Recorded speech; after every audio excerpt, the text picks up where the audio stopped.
पांडु ने निशाना साधा और अपने तीर को सटीकता से छोड़ दिया, लेकिन उनके सामने एक भयानक दृश्य प्रकट हुआ। वह हिरण असल में आशिकिंदम और उनकी पत्नी थे, जो वन की शांति का आनंद लेने के लिए हिरण का रूप धारण किए हुए थे। जब आशी तड़पते हुए धरती पर गिरे, पांडु दौड़कर उनके पास पहुंचे, पर अब बहुत देर हो चुकी थी।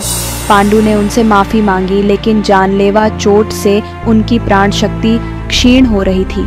अपने अंतिम क्षणों में आशिकिंदम ने पांडु को शाप दिया, जैसे तुमने हमें प्रेम के क्षण में मारा है, वैसे ही जब तुम अपनी पत्नी को प्रेम से स्पर्श करोगे, तुम्हारी मृत्यु हो जाएगी। यह शाप पांडु के हृदय को तीर की भांति भेद गया। पांडु डर और अपराध बोध से भर गए और उन्होंने अपनी पत्नियों को कभी न छूने का संकल्प लिया, इस डर से कि यह शाप उनके जीवन को समाप्त कर देगा।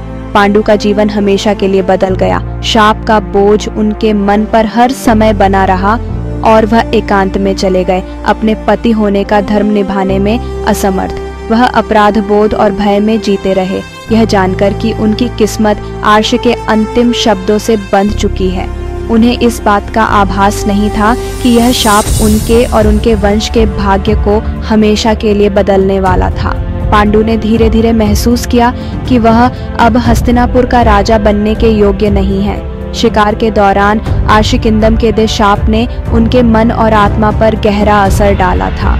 उन्होंने खुद को दोषी ठहराया, यह सोचते हुए कि जो व्यक्ति अपने कर्मों पर नियंत्रण नहीं रख सकता, वह पूरे राज्य का नेतृत्व कैसे कर सकता है। अपने बीते हुए पाप का बोझ उनके निर्णयों पर हावी हो गया और वह सिंहासन के लिए खुद को अयोग्य मानने लगे। एक दिन पांडु भारी मन से राजमाता सत्यवती के पास पहुंचे। उन्होंने कहा, माता, मुझे शाप मिला है।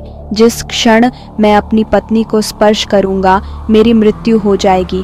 इस शाप के साथ मैं इस महान राज्य की सेवा कैसे कर सकता हूँ? मुझे सिंहासन छोड़कर इस राजकीय जिम्मेदारी से मुक्त होना होगा। सत्यवती का हृदय टूट गया, लेकिन उन्होंने पांडु के निर्णय को समझा, यह जानते हुए कि यह शाप उनके भविष्य को हमेशा के लिए बदल चुका है। आशिकिंदम की हत्या और मिले शाप से पांडु का हृदय भारी हो गया था।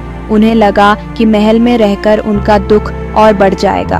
पांडु ने सोचा कि वन में जाकर तपस्या करने से ही उनका पाप कम हो सकेगा और उनका कर्म सुधर सकेगा। शाप का बोझ उन्हें लगातार कचोट रहा था और उन्हें विश्वास था कि राजपाट छोड़कर एक साधारण जीवन जीना ही उनके आत्मिक शांति का एकमात्र मार्ग है। जब भीष्म को पांडु के वन जाने के निर्णय के बारे में पता चला, तो वह उन्हें समझाने के लिए उनके पास पहुंचे।